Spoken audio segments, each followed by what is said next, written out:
vraiment la volonté de l'État et et ses partenaires d'aller vers les femmes et de se mettre sur leur parcours.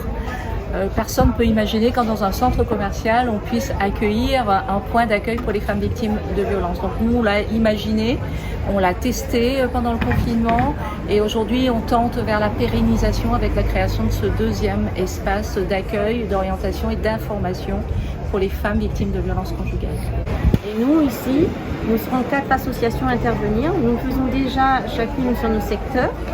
Et aujourd'hui, nous allons intervenir à Saint-Joseph en nous relayant et en travaillant avec les associations du territoire.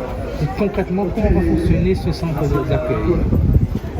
Alors, c'est un point d'accueil, de rencontre. On va l'ouvrir tous les jours. À partir de 10h. Après, le planning sera communiqué et pour que chacun puisse s'en saisir.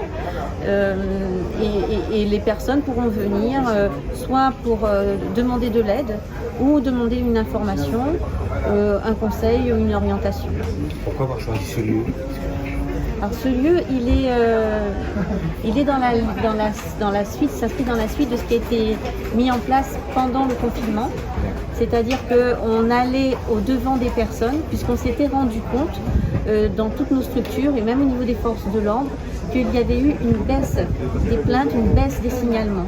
Et cela nous a fait craindre parce qu'en contexte de confinement, les victimes pouvaient se sentir séquestrées et dans l'impossibilité de demander de l'aide.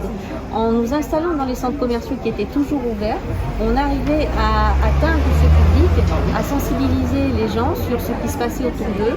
Le voisinage pouvait être un témoin et alerter.